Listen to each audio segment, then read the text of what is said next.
Start by acknowledging that we're on the homeland of the many diverse First Nations and Métis people who have walked this land since time immemorial.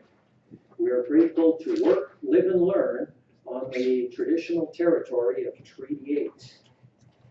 And with that, we'll move to adoption of the agenda, and we've had a couple of additions. One of them is 8.7, is committees.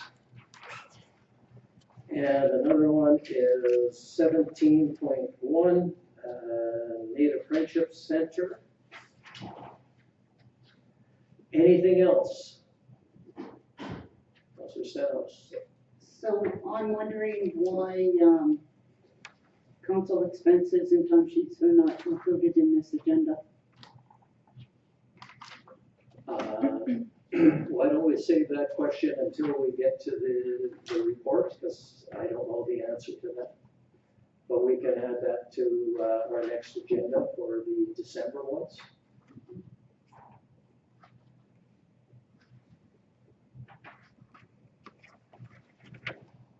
Anything else? Seeing none, can I get a motion to adopt with the two changes? See Councillor Tanaka's making that motion. All in favor? Opposed? It's carried, and we don't have a scheduled delegation, but I suspect we may have public delegation or more. So I will open the floor up. If you'd like to come and address council. Thank you.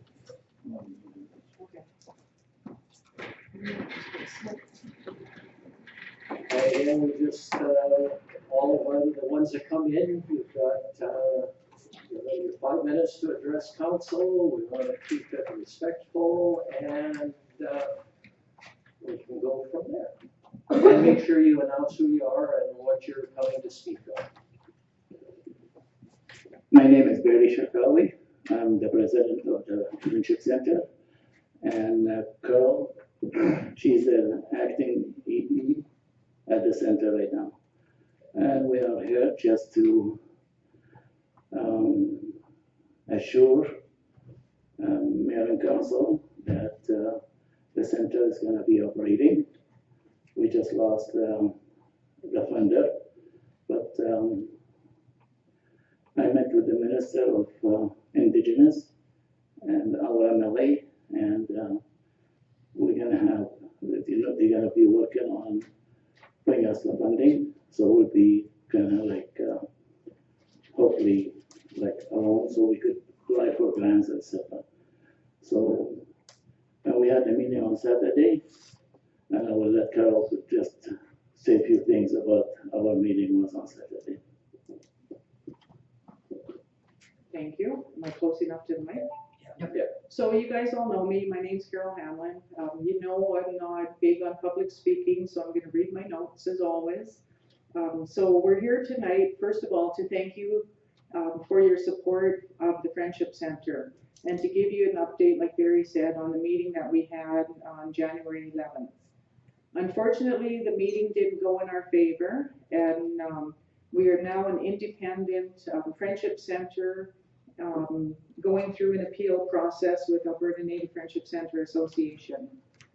Although we are not a member of ANFCA, like Barry said, we're still open for the membership and the community. Our current board is Barry Shakawi, Jeff Shalafu, Dennis Kerr, Darren Martins, and Sheila Bress, and we have an election coming up on January 24th, at which time we're hoping to fill the remaining seats, the vacant seats. So we welcome any further support from the town, whether that be by becoming a member of the Friendship Center or running for a seat on our board. If interested, you can talk to Bev at the center. But again, our main purpose tonight was to come in and give you an update and to thank you for your support for our meeting on January 11th. Thanks for your time.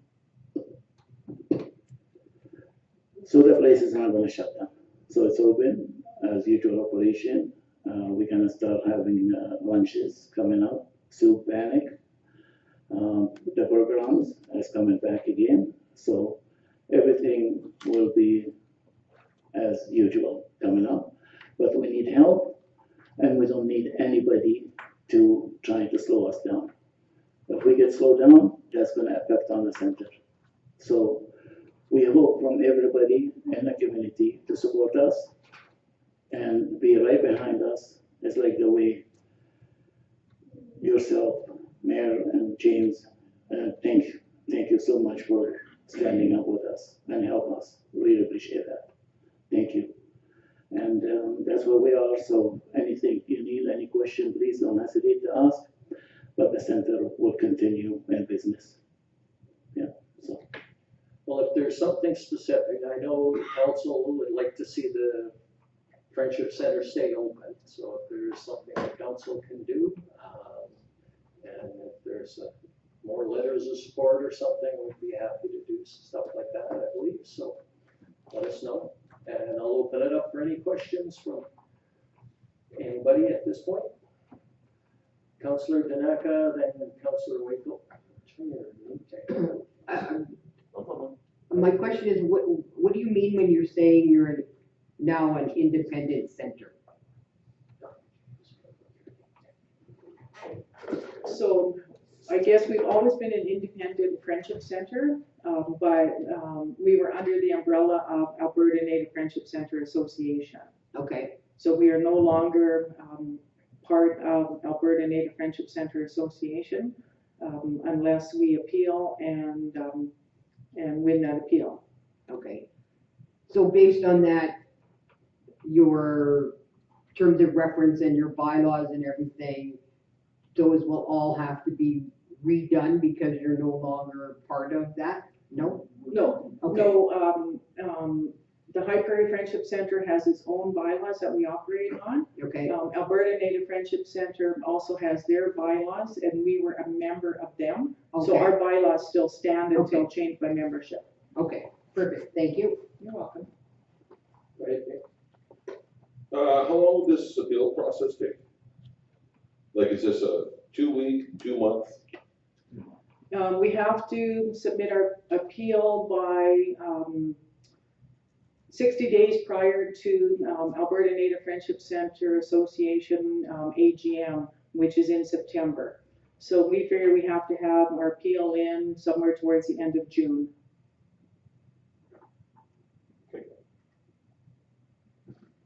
Councillor Dunn? Just around losing that membership, does that affect your financial overall? I suspect that it does. I don't know what's going to happen because right now we're just wrapping up our third quarter at the end of December, and they will let us know what happens with if we'll be entitled to our fourth quarter or not. So it will affect it, and then we'll have, like I said, until at September we'll find out about the appeal.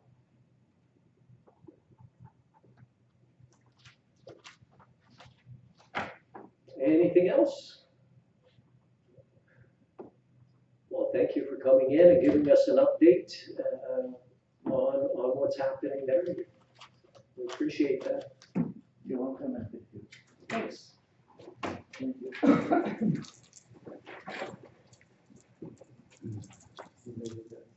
Do we have any other delegations? All right, seeing none, we will move along then to our fire chief's report. Can I get a motion on this? Councillor Dunn?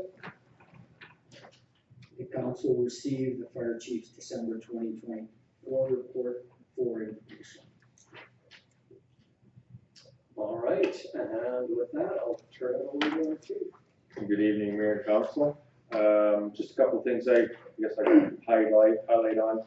The one with Prairie River, we did do the tour just last week, and we had approximately 20 junior high age kids come out. We talked about the firefighter program, showed them around the fire hall.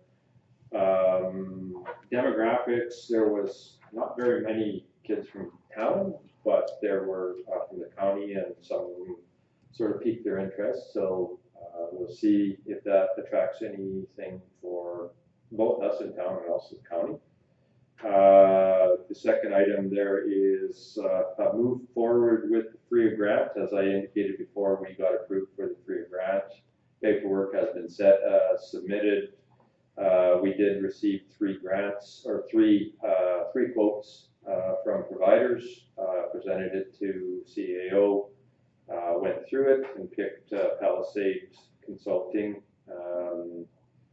and he will be starting the project some early February, and it consists of all kinds of evaluations of the community and work such as that, and hopefully by the end of July he will have a report that he will present to council that will give direction as to fire smarting of the community, what risks we have in our community.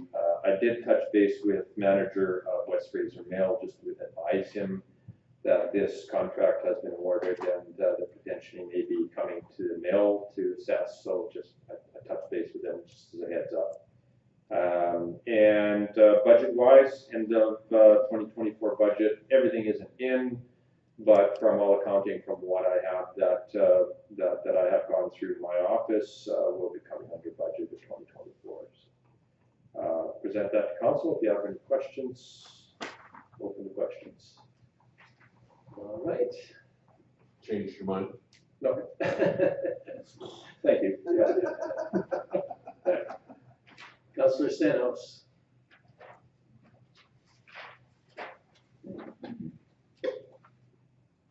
Would you be able to speak to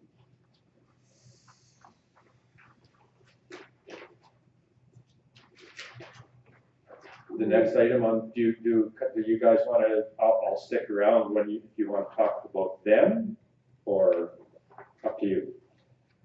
Yeah, we can wait for that agenda item and go or through. 8.5? Yeah, I'll stick around if you want me to talk about 8.5. Okay. That's fine. Great. Thank you. Any other questions? Councillor Daneka. So are you officially done now? 23rd The 20th, is 23rd. what my resignation has. Okay. Okay. And then you're off to dip your feet somewhere warm. In early February. Okay. Just for a week, though. I have to do it in little stages.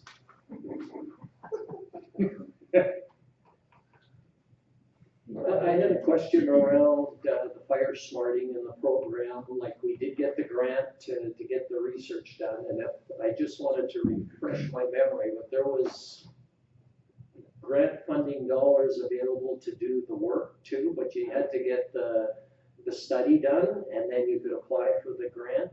Is that right? Yes, so again, this is an education piece for me, but basically what I was informed is we need to go through an evaluation process. Once you've gone through the evaluation process, this contract will give us that result. Once we have that result, if there are recommendations that are brought forward, then we can action them, and you can apply again for the FRIA grant to actually have those items that are identified to action on. This grant is for $30,000, and so council is aware.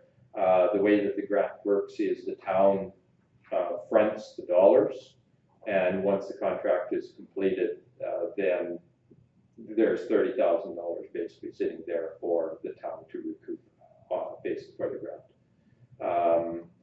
I did get an email that FRIA grants are open for application for the next round, but because we don't have any results, you can't move forward with this until you actually have the results of it. So that will have to be examined in the future. Yeah, and hopefully they might give some interim reporting, because I know we've been, fairly successful in getting the Alberta Forest Service initial attack crews to come and do some cleanup for us when they weren't busy, right? So maybe there's some stuff that they could get started on. They usually needed some work to do in the past, and they've been good about cleaning up around parts of town. So Yeah, they have actually, did a little bit, actually, I think a lot of work in J.C. Park. Yeah. So, and it looks good, but it's also getting more in the fire smart aspect. Yeah. And as you can see, the effects of going on in LA, it's critical that we go down this path, so it's not a bad place. I have a- Go ahead.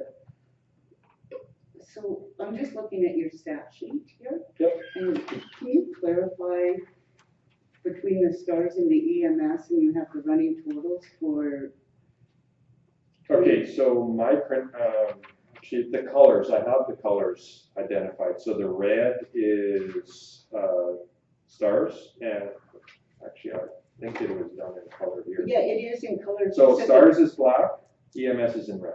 But it says the running total is 5. Okay, because I have a slash in there, the fields aren't adding properly. That's why. So the total. So I have 1/2, and if I have a 1/2 in there, the calculation, that field is not gonna calculate properly because it's not a number. It's a, Fraction. well, Like, It's- what it really is 1/2? no, it's not 1/2. It's 1 response in the month of January for stars and 2 responses for EMS. That's how I, Well, no, I get that part, but I'm wondering if the program is reading that as 0.5, does it tap? No? I don't know how it still works. no, because the slash is in there, it would recognize it as a character, not as a number, so. So is it your running total that's off or? Yes, the running total is off. Should The numbers in the fields, in the months are Correct? correct.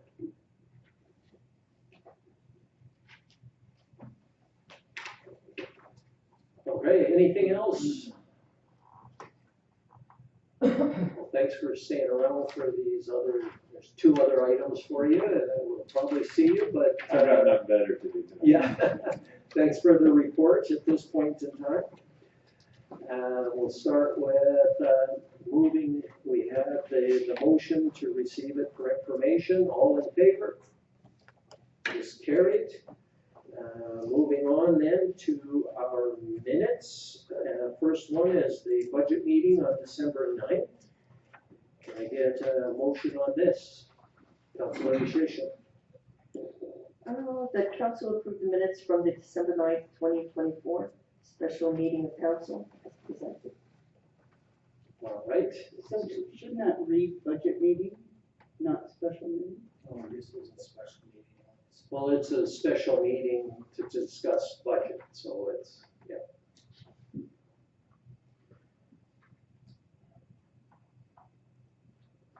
So no other changes? All in favor? I wasn't there, so. Yeah, okay. All right, that's carried. And on the next set of minutes, I'll make the motion to adopt the minutes with the following changes. It should read in the start, Deputy Mayor James Wakel. If I go to page 11, under 8.2, it should be a 1-month pool pass, not a poll pass. They asked to remove the deleted or amend pricing options as discussed, because our motion will be these numbers. It's not as discussed, it's these numbers. So to remove that. And I think the public skating and shinny is on the next line. I just wanted to move that shinny up where it says public skating and, because then that would make the formatting of this make more sense, and the fees would be above the dollar amounts. So those were the changes. I've already chatted with those, so we should get those corrected. Is there anything else? Seeing none, all in favor? It's carried. Business arising from the minutes, we have the status of the recycling program. Can I get a motion on this one? Councillor Stenhouse, go ahead. The council approved this report of the status of the recycling program for information only. Okay, thank you. And with that, I'll turn it over and I'll let our CAO give us the quick summary of it. Okay, yes, when I looked into this, I think it's the second week I was here, and went to the websites, and there's a lot of vagueness in the information and how things were going to happen. And so I consulted with the county and the MD of Slave Lake and Valley View, and they were also confused as to how this can roll out logistically, so everything would be in place April 1st. I was aware that the MD of Slave Lake was using a consultant to sort through the bureaucratic part. I was having difficulty reaching out to circular materials and getting no response whatsoever, and this consultant does have contacts there. And I received an update today from her. Even though we thought we were registered, we were not. And she thinks we might be able to still meet the April 1st deadline, but I'm meeting with her next week. There's some strategies we've got to employ to persuade ARMA and Circular Materials so that we can get something in place in April. So I'm pushing forward with this. I didn't want it to drift, so that come March, we're nowhere.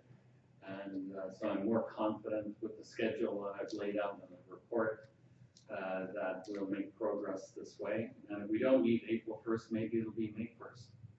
But we'll push on. Circular Materials is going to negotiate with the waste disposal companies, whoever it might be, and there's not supposed to be a cost to us for this. So I'll believe it when I see it.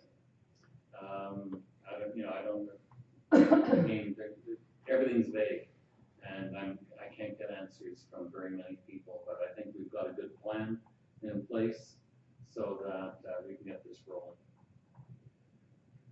So just for my clarification, just with this extended producer responsibility, then in theory, that hopefully the town would not be paying for any of the recycling moving forward, right? That's correct.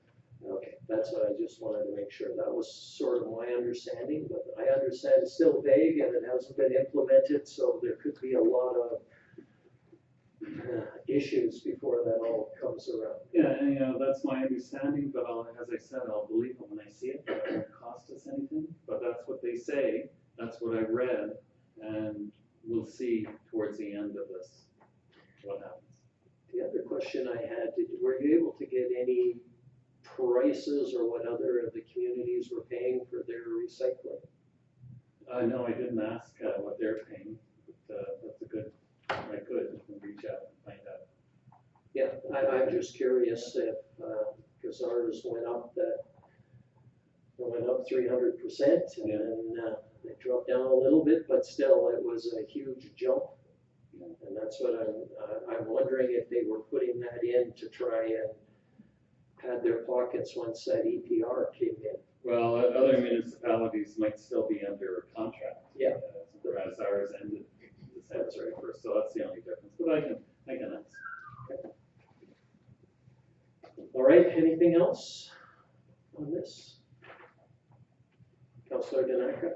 Just an aside, because you had shared it with us, the email that GFL couldn't make this meeting. Right. Are they rescheduled for another one? I didn't respond to them to this email, but Okay. if council wants me to bring in GFL, I'll reach out to them tomorrow Okay, and have them come the 28th or the first meeting in February. But I don't know if they feel insulted that we terminated their contract, but well, I mean, when we were discussing, and they basically said that all of this stuff gets recycled, right? So they're making money, and so they're charging us more money to make more money for them. yeah. So I mean, if we can get them rescheduled, I would be in favor to have them come in and see what they have to say, and if they can, 100% guarantee that what's in those recycle bins go to recycle and not what people say and post that it's just going to the dump. So I think we need some clarification there on exactly where their stuff goes. Very good. Anything else? All right, seeing none, we have the motion to receive for information. All in favor? It's carried. Moving on then to 8.1, full-time versus part-time chief. Fire chief, can we get a motion on this one?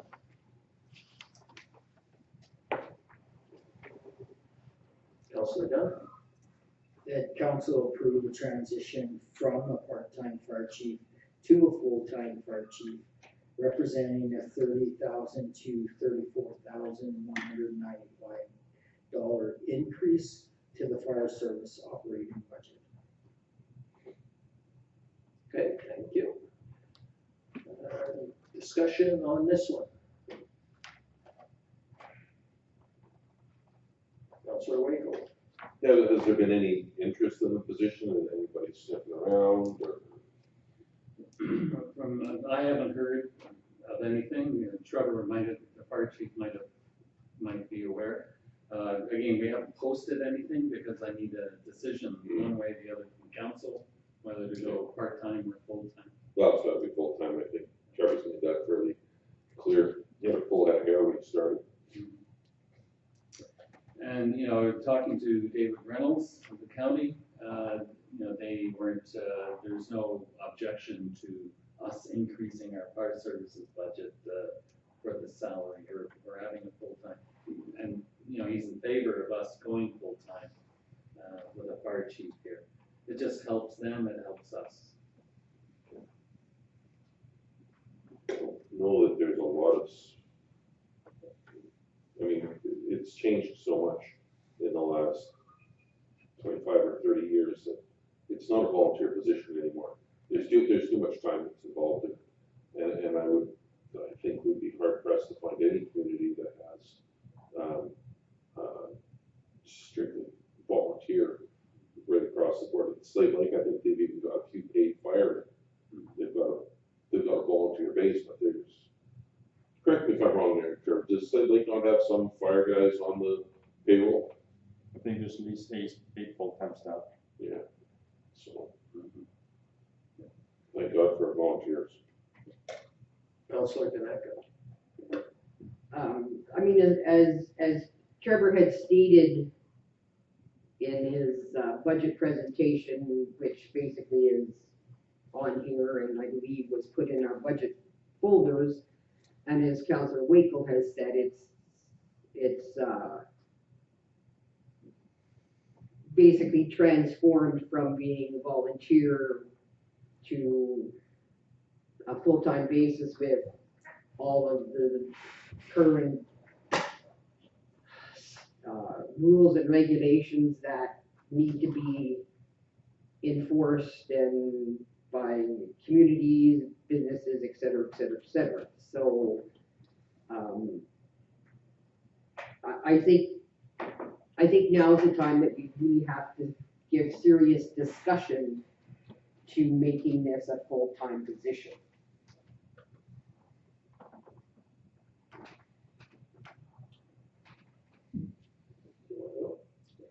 Yes, and like I agree where we're at, and to the point where I'm going, are we even it doesn't need to have serious discussion, or is it just discussion about reality? And, this is where we're at. And, we've looked at some of the other options involving the county and they have their own services that they can provide, but they need us to be involved and they need a fire chief here.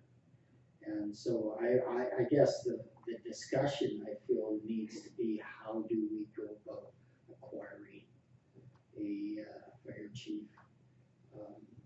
And how do we, you know, entice somebody into that role? Councilor Waco. Given that a big part of the reason as to why we have to move to a full-time fire chief is the fact that the province has implemented lots more regulations and put more demands on the local fire service. Would it be prudent, or could it be something that we could draft a resolution for the Alberta Municipalities Convention in the fall to ask the provincial government for some funding to help with this? I mean, I'm pretty sure the answer is going to be no, but if we can get something, or even if it's for small communities, right? So, because the demands on a fire chief in High Prairie and Grand Prairie and Slave Lake, granted, they're two communities, they're bigger, so there's going to be a little bit more, but the work that has to be done is the same work, and it's coming down from the provincial government because of more regulations.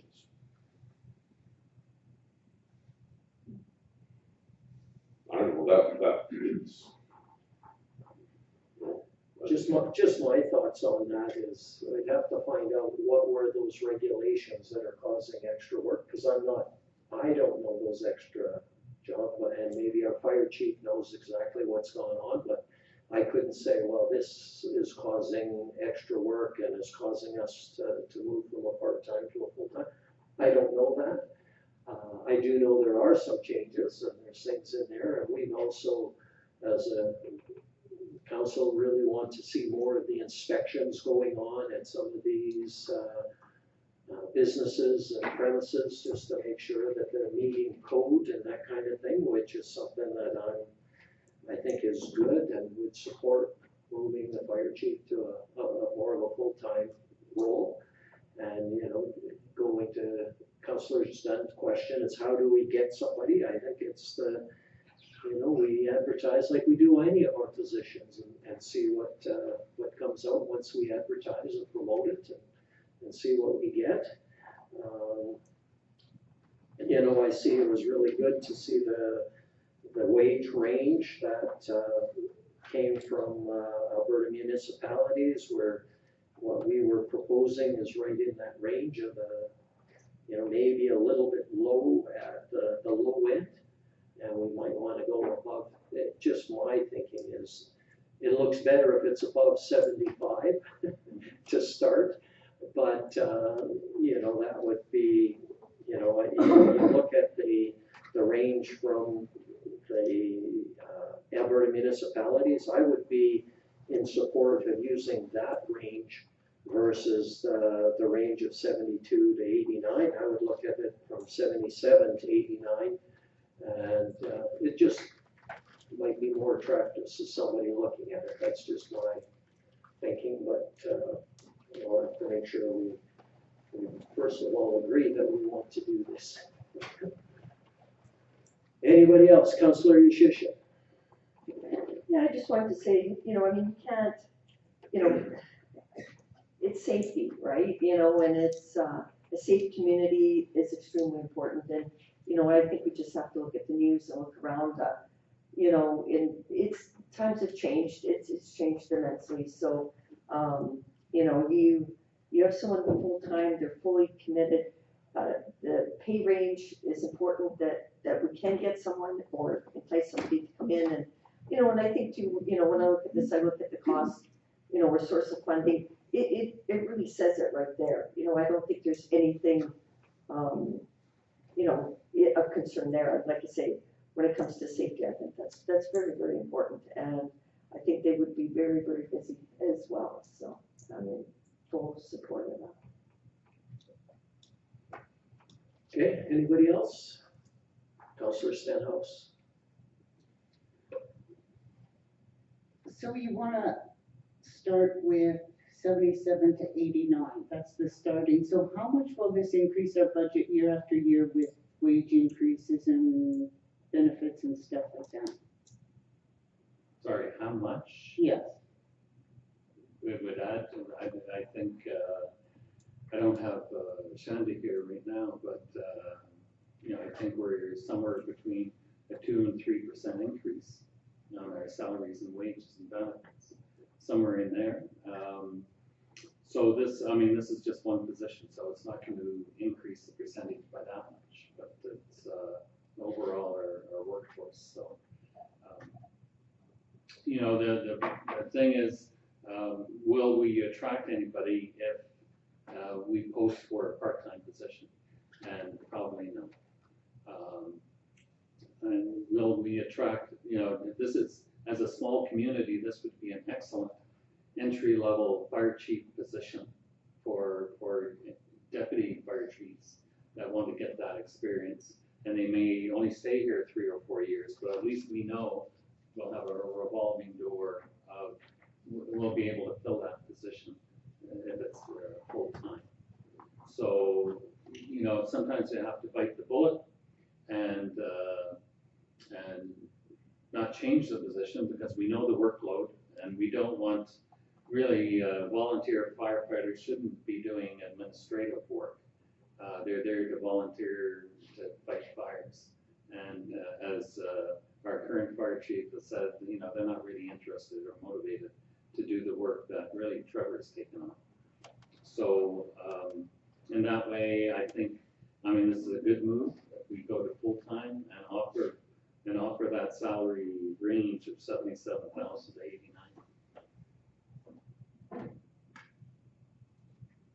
You done?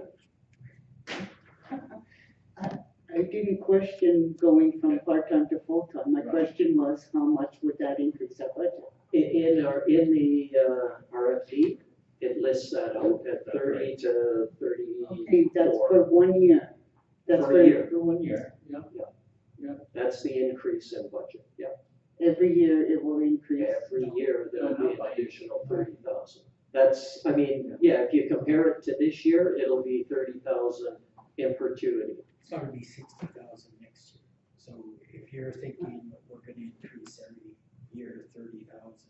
No, it's one-time hit at 30 Yes. to 34,000. That's for this year. That's right. Okay, so the next year, with the increase, your increments, your benefits, that's the number I'm looking for. So An it's- extra yeah. 2,000, an extra 1,000. So say the increase in salary for 2025 will be 30,000. So, and let's assume that the salary increase for 2026 will be 3%. So that'll be $900 on that position. Thank you, that's the answer I was looking for. Okay, any other discussion? No, we had the motion to move from a part-time to a full-time chief, a fire chief. All in favor? It is carried. And the salary range? Well, that was not really in here, but do you want a motion on that? Let's have a motion, for the salary range to be 77,266 to 89,805. I'll make that motion. Okay. Discussion on that amount? I don't see any discussion, so I'll call the vote. All in favor? Carried. Moving on then to columbarium. A motion on this one? Councilor Stenhouse. The council accept this report for information. All right, discussion on this? No, it's been struck from the budget.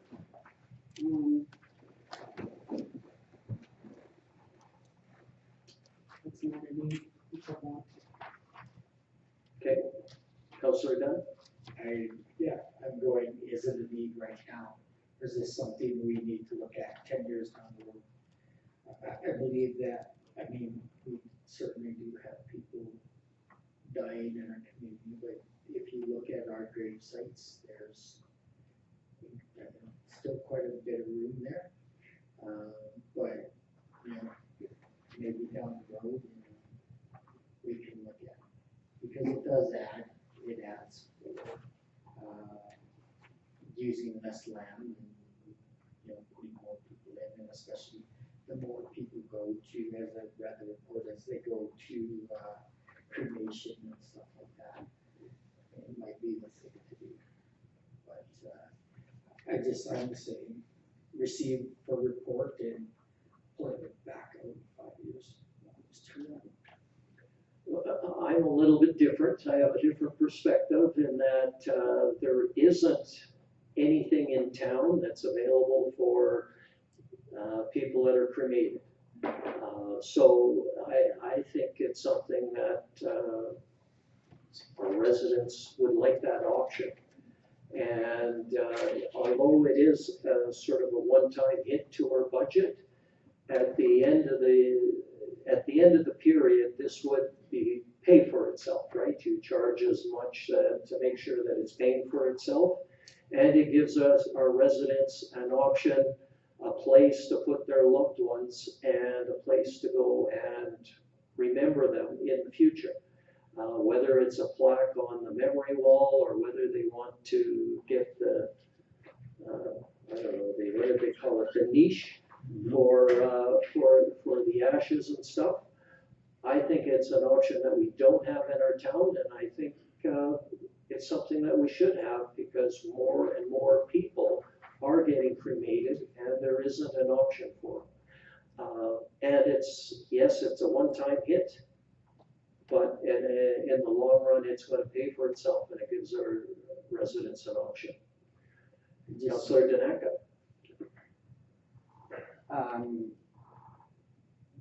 There is, depending on your faith, there is a columbarium at the Anglican one, and there is a columbarium at the Catholic. So this columbarium is strictly for the town one by, IMP. Yeah, the MeToo Cemetery. Yeah, so, and I believe when we were discussing this in our budget deliberations last year, I think, for some reason I remember there's still something like 30 or 40 plots still available there, if I'm not mistaken. Would you know, Mike? There's 78 right now, new ones that are left, and room for another 120 to 160 plots. Okay. So, I mean, as Councillor Dunn said, I'm not necessarily sure if this is a need today, or right at this moment need. It maybe can be looked at next year or the year after. I'm not sure if it's a need today that we need to decide.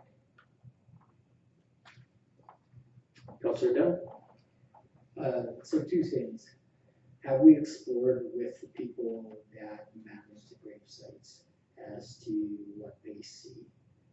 That would be one of my questions.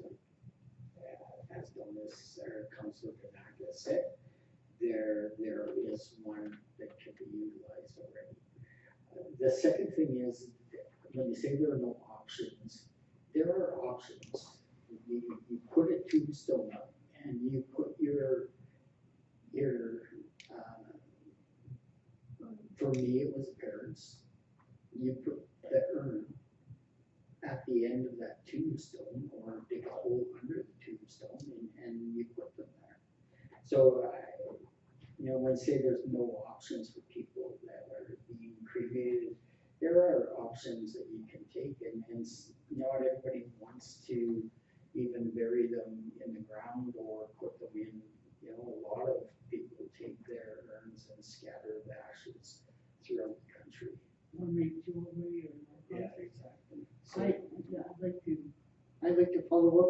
because I actually went to a presentation from Chapel of Memories. And there are many options when it comes to burials. Everything from multiple burials in one plot to how they're doing stuff. So there's options out there. People who feel there is no options, maybe they should attend one of these open houses that Chapel of Memories does put on, and it's very informative. Councilor Waco. Just want to make sure I understand everything. Mike said there's what, 78 available and room for another. So basically there's room for 200 more. Yeah. And how many do we dig a year? I think last year, I think we put 2 in there. So, Yeah. I mean, and was John that said that there's one at the Anglican, or was it John? So there's one at the Anglican and there's one at the Roman Catholic? And as Judy said, take them out and spread them, right? Or you can be buried with your, you just dig a little hole, and that's what we did in July with my father. He was buried with his parents. He'd been cremated, so it's just a little hole that goes about 4 feet down, fill it in, cover it up, done. And there's a charge for that, like there's an internment charge, but it's not as much as buying the whole gravesite. It's, basically just their time. So, it's a cool idea. I'd like to see it eventually. And if it gets to the point where, God, I hope we're not busy in that department, but, if all of a sudden people are saying, oh, well, yeah, we need one of these now, then we can look at it, but, we can table this. It's a great idea, but stay with it for a couple of years, revisit it then, I say. So bring it back in 2 years. I'll remember. All right. Councilor Yushishin. So I'm just wondering, so have we had a request, like, has there been requests, or has there been any information, or how did they come about? I'm wondering, I'm trying to remember back when we were talking about it before, and I think it was in the budget, but I'm just wondering, I'm just wondering, are we getting requests in that? I can answer that, and yeah, I've had a couple of people ask about it, and that's why I wanted to bring it back. I know we said no to it last year, but I thought it was worth having a discussion again on it, and it's been a year, maybe there was a different viewpoint on it. Yeah, I was just wondering if there's that.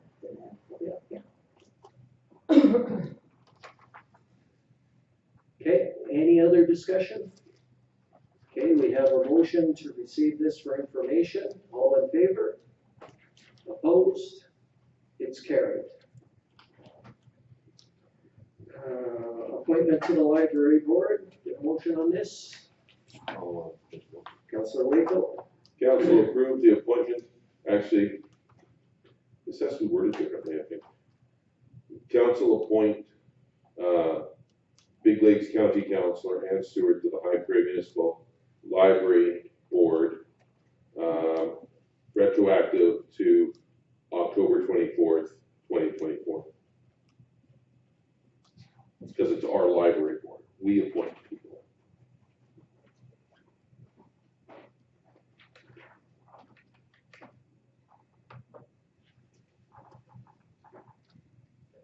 All right, any discussion on this one? I think the option, or what was read, though, Councilor Waco, is that she be approved until the next meeting held in 2025. The next organizational meeting. Because she's not running again, right? So this is her last year. So if she was voted in on 2024, is that what we're approving? Yes, because that's when their organizational meeting was, but it has to, we want it to make sure that it's noted that it's retroactive to that date, simply because of, wanna make sure that the library board minutes are still valid because she's made motions and stuff. We don't want somebody to be able to come back and say, well, she wasn't, really appointed. Part of the reason why this has taken so long was it was put in the regular post. And then they were on strike for whatever, 6 weeks or whatever it was there. So it was literally lost in the mail. Now, why it was put in the regular mail, I don't know why it wasn't emailed over. That's what they did. So that's what we got.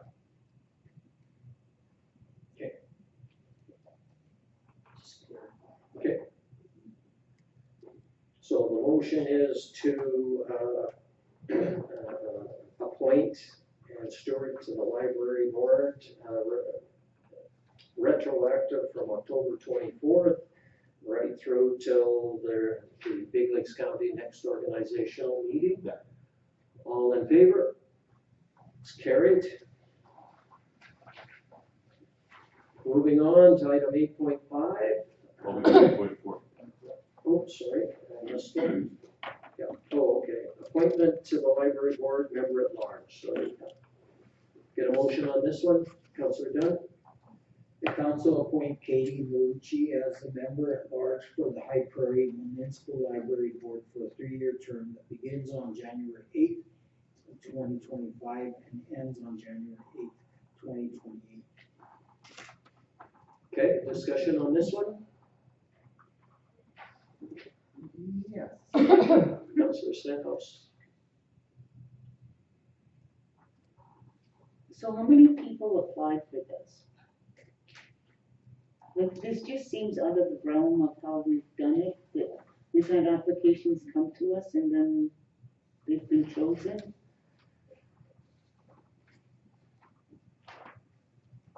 I couldn't see them. I believe it was just the one request or the one application. And we advertised and, That's what the RFP says, yeah.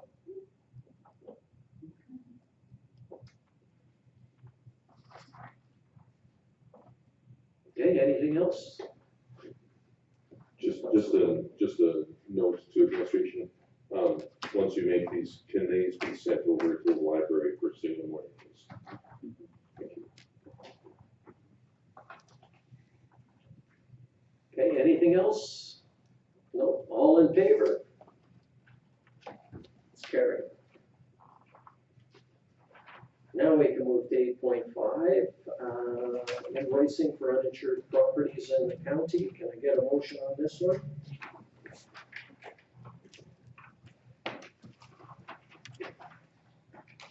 Councillor Dunn? The council will not approve the write-off but pursue consistency with the county's fire services and fees policies going forward. Okay. I'll turn it over to our fire chief if you'd like to maybe add or clarify anything in this before we start other discussions.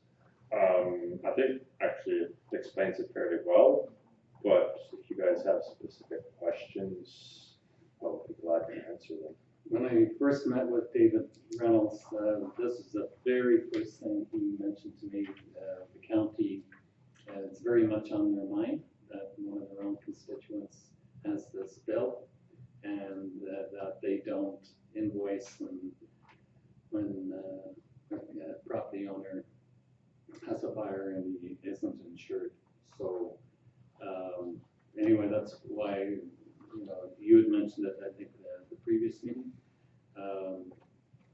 or no, with me, and so that's why I wrote this up, because it's such a concern to the county, and wondering where council's thoughts are in this matter.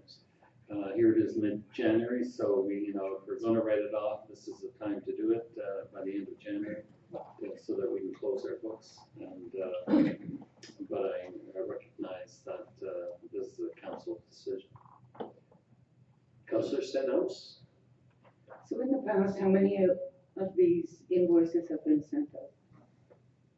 With invoices with that. For fire services that we provided in the county and they say that they're not, has this occurred before? No, Will this you is be a first, invoiced? this is a first time occurrence, and the reason why this occurred is the proposal, or the RFP. When we responded to this call, we went with three vehicles, a Rapid, an engine, and a tender. And the reason why we went with it, because at that point in time, the conditions were dry, and we could actually see the fire from town. So, okay. As far as conversations on scene, I classified it as a vehicle because it was a hay harvester. It was a vehicle. In my view, I had a conversation with the owner, and he indicated that he was insured, fitting the requirements of being insured. I issued an invoice. He found out approximately a month later, in conversation with his insurers, that they did not insure him for fire response. Hence, the request or the conversation with me. I told him I do not have the authority to withdraw invoices at that stage. So basically now, this is the conundrum, I guess, if you want to call it something. As far as other fires, there have been equipment fires, so like a baler and stuff like that, no, I have not generally invoiced for, based on the requests of county. And there's a conflict between what the town wants to bill for and what the county wants to bill for, and that is why this has to come to ICF to get this clarified. Now, in my point of view, this gentleman is in between the political strife, and it needs to be decided at council level. Okay, so I'm gonna ask it. So when you respond to a call, you ask if they have insurance. So if they have insurance, they get an invoice. If they don't have insurance, they don't get an invoice? No, not depending on the calls. So for example, for a farm implement, we've been basically said that we are not invoicing for those things. If there is a structure fire in the county, it basically goes to, are they insured, are they not insured? And if they are insured, then I'm authorized to send an invoice. If they're not insured, I don't. But in the town, we invoice, period. I know. And my insurance company wants to know exactly how many feet from the fire hydrant I live. So, yeah. I do know that there is a number of people that live in the county that have difficulty getting insurance. So maybe that is the reason why the county has chosen to go down that path. But again, this to me has to go to the ICF, that both councils agree on what their wishes are in regards to this issue.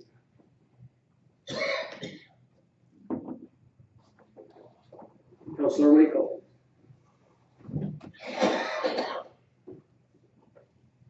So, I'm of the opinion, listening to the timeline here, basically it sounds like he thought he was insured, he's not, so now he's stuck with a bill that he wouldn't have been stuck with if he had known he wasn't insured, right? Is that, am I understanding that? Yeah.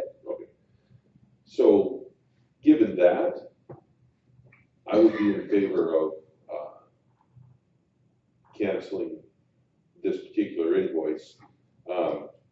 But yeah, again, as Trevor's indicated, we got to sort this out at the ICF level here, and make sure we have all of our ducks, squirrels, and whatnot in a row.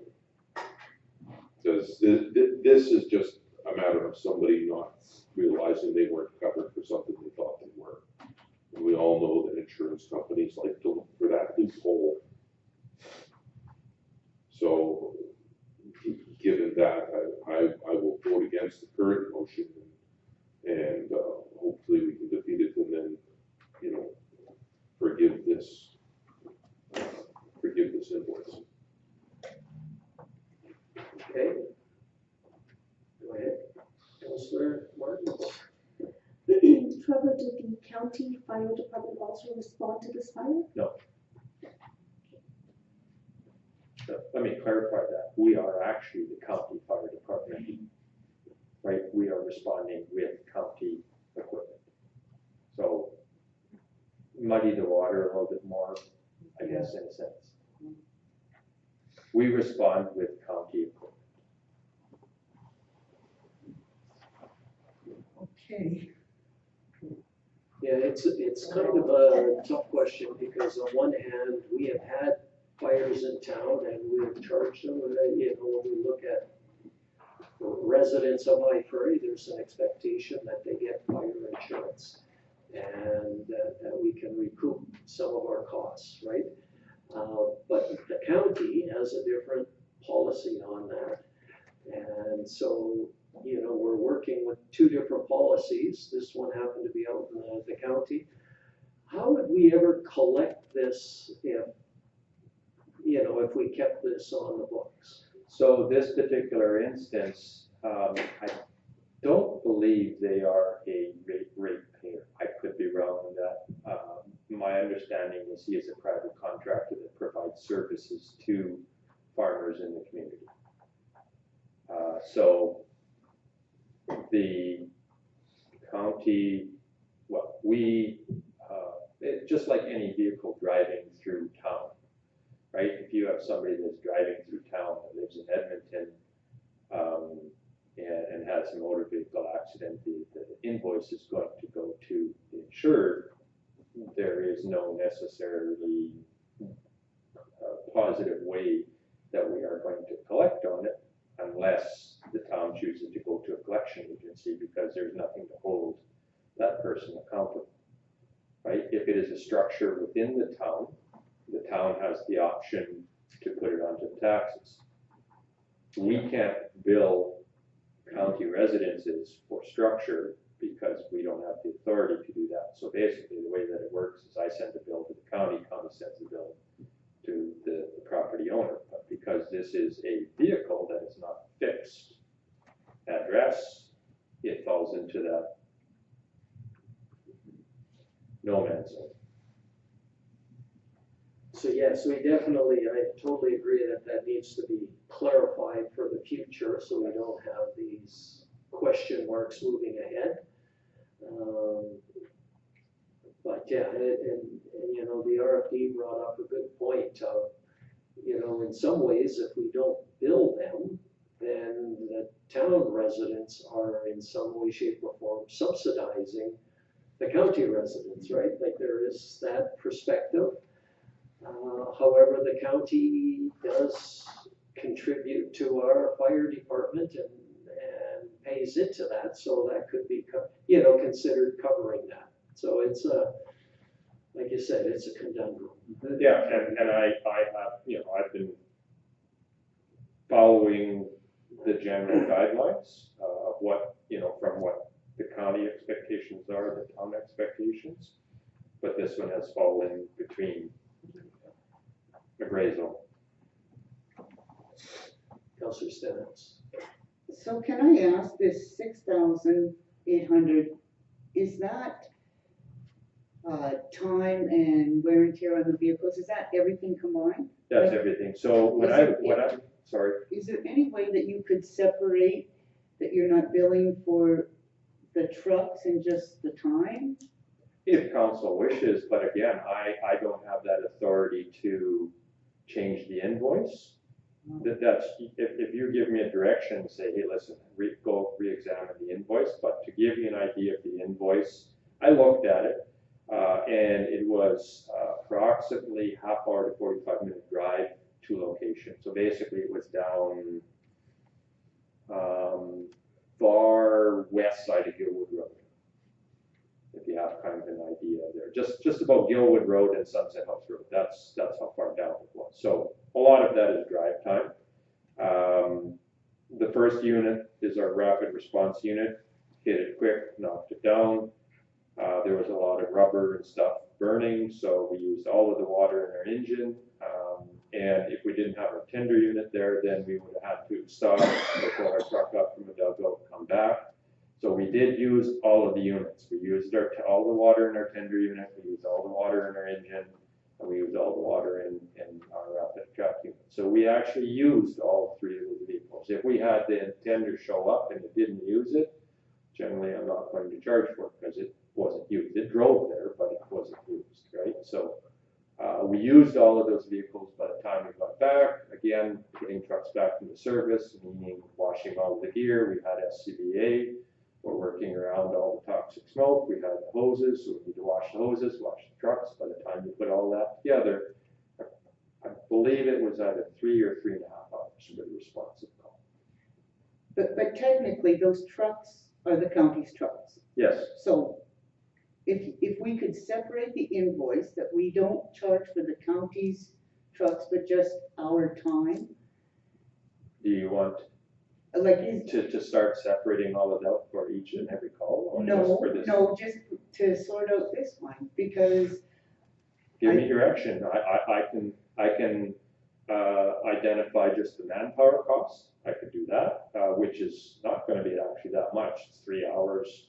There, I think we're 8 people on fire ground. So 4 times 3, about $1,200. Maybe. Not quite. That sounds low. Councilor, I'm thinking if we're gonna, I mean, I understand, this just sounds like a lot of paperwork for Trevor here. I'm really of the opinion to just, scrub this one to learning experience, sort it out at the ICF level, and hopefully, people don't get caught in the middle again.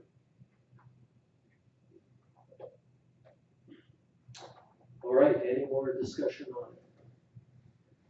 All right, the motion was that council not approve the write-off, but pursue consistency with the county's fire services fees and policies going forward. All in favor? Oh, First one, that council approved the write-off. no, that wasn't the I motion. made, Oh, sorry, Mike, the second Yes, motion. he made the motion that we not approve the write-off. So that's what we'll vote on. would you be interested in asking a question? That we Oh. separate out the county's use of the truck? no. Okay, it's okay, it's okay. So we'll vote on the motion that was made, that we not approve the write-off. All in favor? Opposed? Okay, so that motion is defeated. Somebody like to make a different motion? Councillor Waco. I'll move the council approve the write-off of the $6,804 invoice and pursue consistency with the county's fire services and fees policies going forward. Councillor So Dunn. I just need some clarification on what that final piece of that statement is. Just that whole thing of pursue consistency with the county's fire services and police policy going forward. What exactly does that mean when we're pursuing? Basically, if somebody is uninsured, that we wouldn't invoice for them. And when we go to the ICF, there may be other fire service issues that we want to be consistent with. But this would be brought back to council also if we're changing our policy to fit with the counties or vice versa.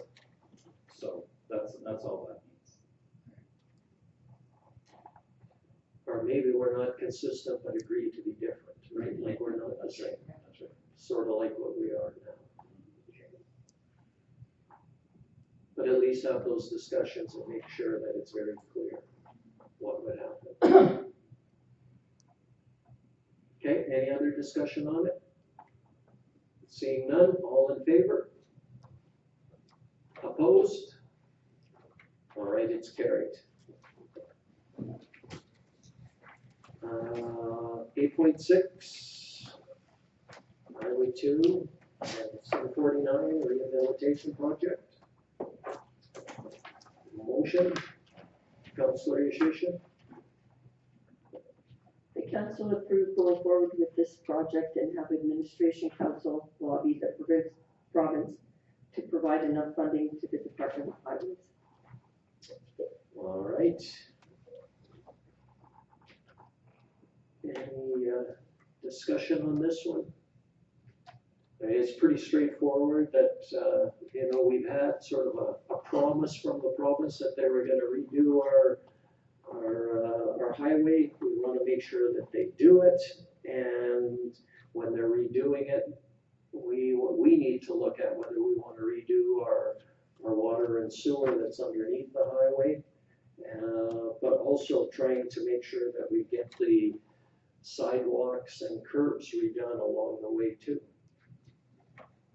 And just a bit of history, because if we go back to one of my earlier times when we met with transportation, they did say that when they did come through town, that they would do the curb and gutter also.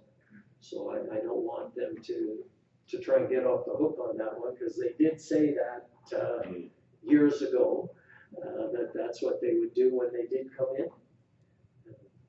So, Councillor Wakel. Had to think about that? Yeah, I did. Turn this way so you can see it, no? Yeah. Actually, this is, actually more for Mike here. The upgrading the intersection at UFA, have we seen anything as to what they're planning? Because that intersection at UFA has been a gong show for 30 years since I've been here. And I know early on, one of the first things that we discussed in my first term on council was, we wanted to see that upgraded, and Highways said, sure, go ahead, you do the study and you front all of that and all the money for the studies, and we'll decide if we're gonna approve it or not, and then you can come up with a bunch of the money. So I'm just curious if they had any idea as to how they were gonna improve that intersection. No, there's no designs or as of yet. Okay, They are, the funding has to come to get to that stage, to get, yeah, okay, priorities are the road, the sidewalks, and the culverts along the edges of the road. That is priority.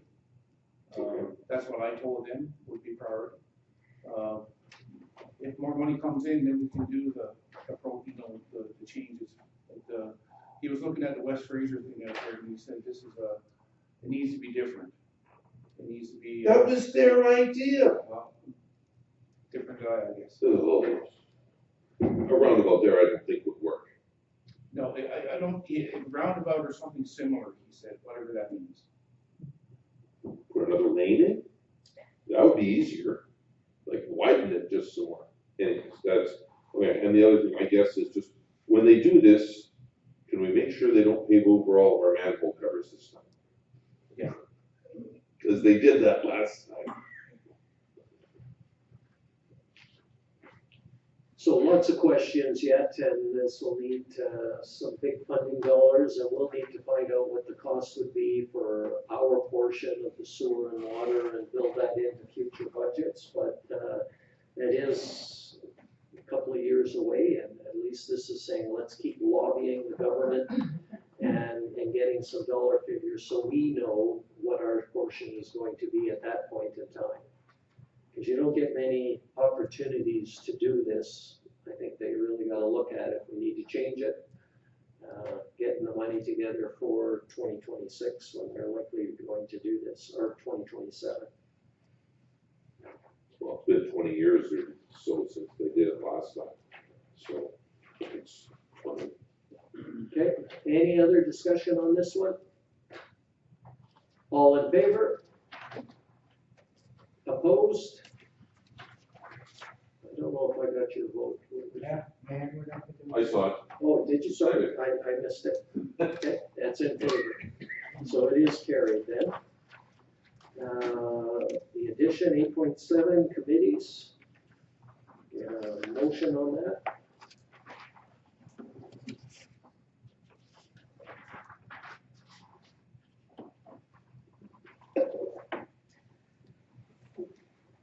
talk, think of a motion. Well, this was meant for discussion, but I guess the motion would be that, I'd like the council to consider the, 2 committee meetings that are coming up before our next meeting, and I was relying on the fact that at our last organizational meeting, we had said that, this would be the meeting at which we discuss, our reorg. I don't see it on the agenda, so I asked the mayor if we could add this in. The 2 committees in question are the watershed and the airport committee. They have been ones that I have been on in the last 3 years, and there's 2 meetings coming up before we convene next as council. So I'm looking to council to see if there's any objections in me attending 2 of those meetings this coming week, prior to us meeting again. And that would be those 2 in particular. So if I can summarize your motion, is that you are, like to be reinstated on the airport committee and the watershed committee at this point in time, because they're meeting before our next council, right? Period. Okay, I'll open it up for discussion.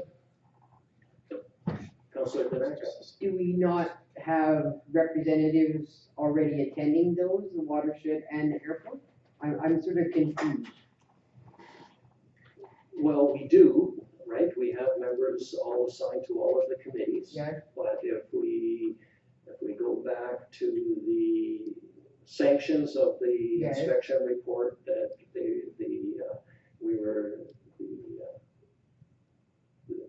2 were off committees until the end of December.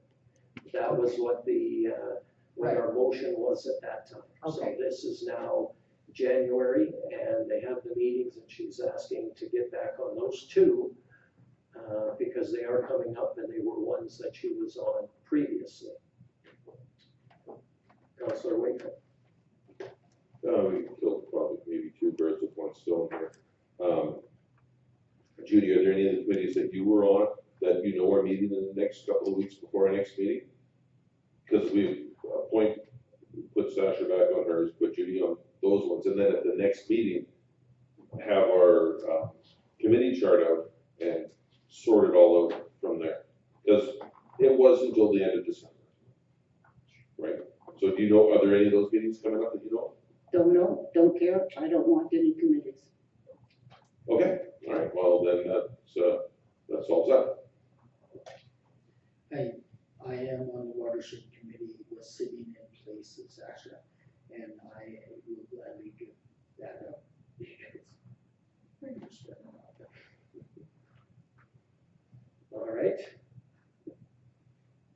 Any other discussion on this? All right, all in favor? Carried. Moving on then to our, As a follow-up to that, we have the org chart at the next meeting and sort that out. That's just, I don't know if that has to be, does that, yeah, maybe because that's on the action list, right? So I'll make a motion that we bring the committee list back to, the next council meeting, and Sasha, maybe sit down with David, go through everything. Judy, you don't want any of them at all? You're done? I'm done. Okay, fine. Then Sasha, just go through and we'll sort it out, we'll vote on that at the next meeting. okay, any discussion on that? All in favor? Opposed? It's carried. Moving on then to our CAO's report and action list. Start with that one. And I'll get a motion first. Councilor Danaka. Council received CAO David Joy's report and action list for information. You're no longer the interim, correct? That's right. All right. So with that, I'll turn it over to our CAO.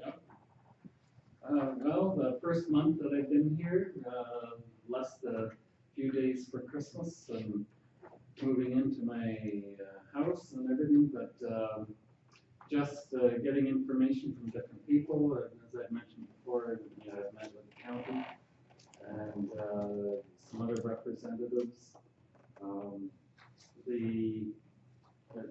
of my time was spent, some of my time was spent with GFL and recycle program and that, and writing up the 5 reports. So what's coming up in January for the next meeting, we'll have a discussion on the Clean Energy Improvement Program, which is a very interesting program, which I'll get into the next meeting. And so I did a lot of research there.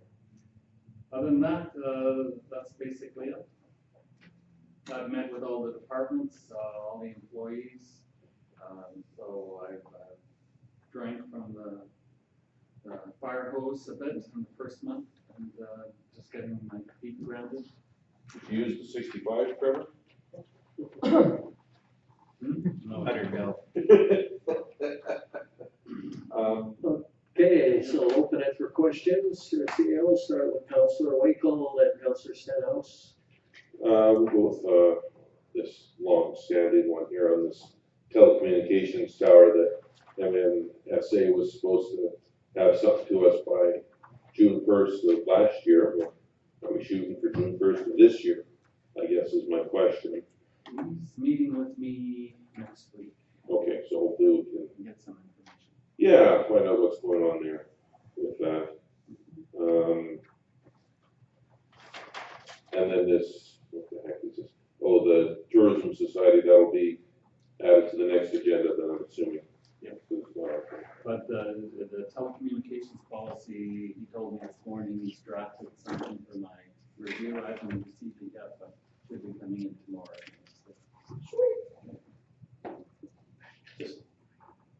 Okay, thank you for that. Councillor Stenhouse.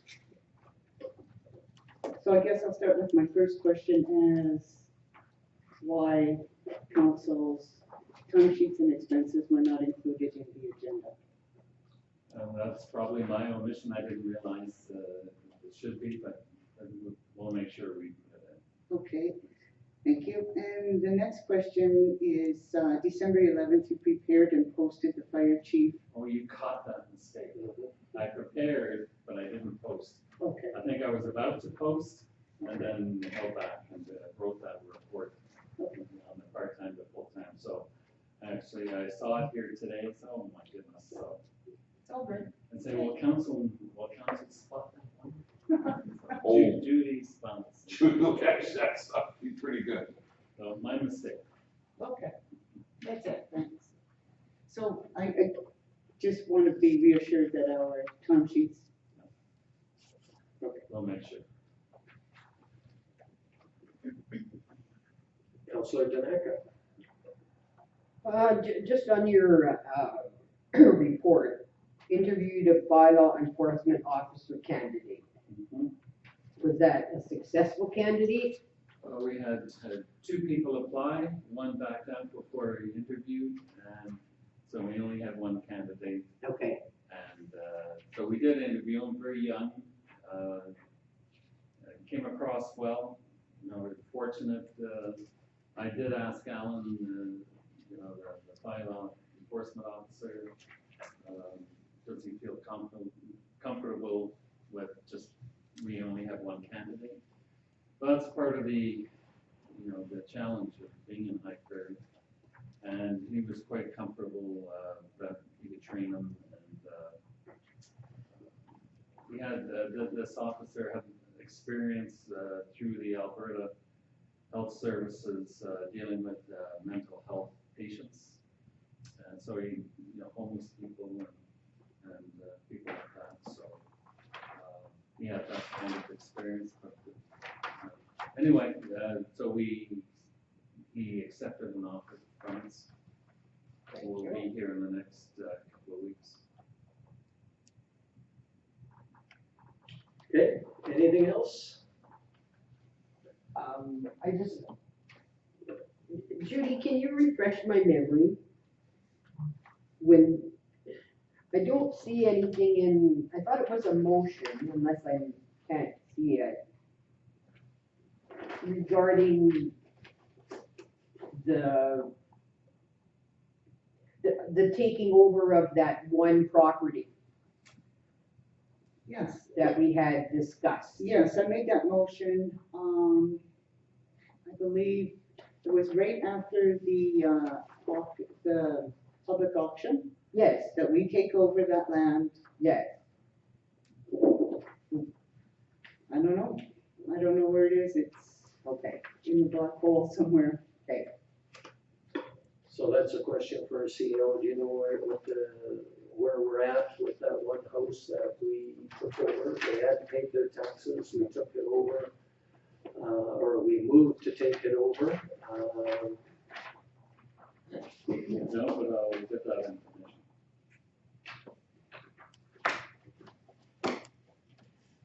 I know there's a process involved in making that happen, so I don't know how quickly it happens, but hopefully it's, I'll see where the status and all this.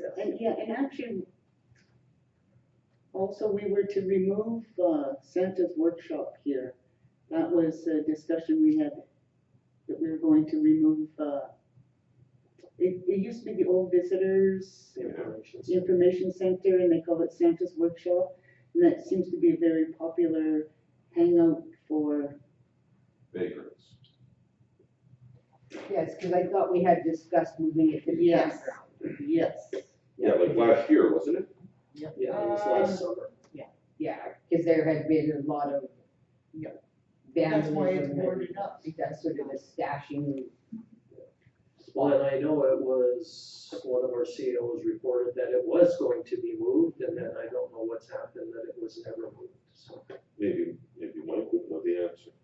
It was never, so we were looking for funding, we were looking for money to do it, because you're looking at some big dollars to move that building out there. So I don't think it ever got to that stage of saying we were going to move it. If it was, it would have been moved. Oh, okay. Yeah, well, and what gets to council might have been different, because we heard that they were preparing to move it. And just for you guys' info, tomorrow, I'm taking the wood off the front, because they're putting jackets in the front and getting in behind there, and there is a mess there again. So we're gonna take the railing off and just have it open to the front, and hopefully that will distract them and get them out of there a little bit. So what about if we just strip it down instead of moving it, just salvage it, rip it down, rip it apart? I think we could sell it even. if we Yeah, wanted. even sell it, yeah. But, It's a skin to well, tear if apart. it's a big price tag, maybe bring it back to council, then we can make a decision, but, I know it's something that we wanted to see done. And if it is, we should have a price tag on it, and then we can make a final decision. So maybe that can be done for the next meeting. I can get some pricing to get to the scale. It's just on skids, isn't it? It's laying on a cement pad. Oh, what a shame, man. I was there when it was put there. Yeah. But if we have to, let's just dismantle it. Well, but if we can get a few bucks for it, right? Yeah, but in what, 1 year, 2 years? No, Mike's gonna put some stuff together and we'll find out how much it is to move it. I would say list it for, take that into consideration, list it for sale, move at, owners or at bidders' cost. If we don't get anything within 2 or 3 months. Yeah, we gotta put a time limit on it. Yeah, oh, absolutely, yeah, no, not infuriating, but I think it's, other than, how are they getting in, Mike? Are they going through the floor in the back or something, or just through the front door? No, so we had it boarded on the inside also. And what they would do is get in through the window, through that board, put the board back up, we wouldn't know they were in there.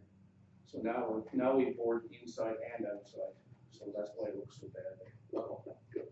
But, yeah, the sad thing about it is that building was at the campground originally.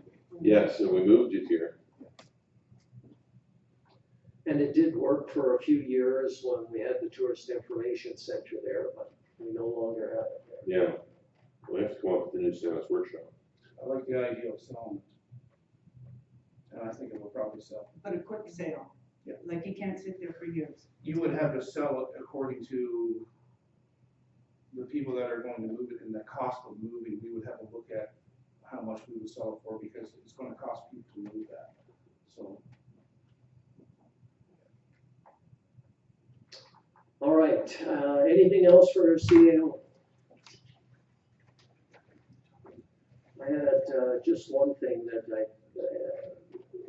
a ratepayer came to me, there's quite a hole in the asphalt near the college at that intersection across from the UFA. If it could get filled, that would be great.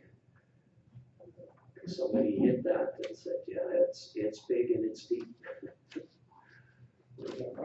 It's just beside the college, in between sort of the college and UFA, there's a hole right there that's, More on the UFA side, you know what, I'm not 100% sure. we filled 2 holes there today. Oh, Late okay. afternoon. Okay, so maybe that's it, yeah. Well, there you go. There, that's perfect, what performance, right? Yeah. Maybe that's the one you're thinking of. Maybe, Brian, maybe just reach out to that person again and find out. Yeah, well, you know, when I drive by it, I can check it, right? I'll just check and see if I see anything there, but, It's right next to a water valve, Brian. If you've seen a water valve, that's the one that's about this big and about this deep. yeah, okay, yeah, could have been that one, yeah. Okay, anything else for our CAO? We had a motion to receive his report for information, all in favor? Carried. Are we wanting to take a break or keep going? I'd love a break right now. Okay. So much fun. Okay, let's take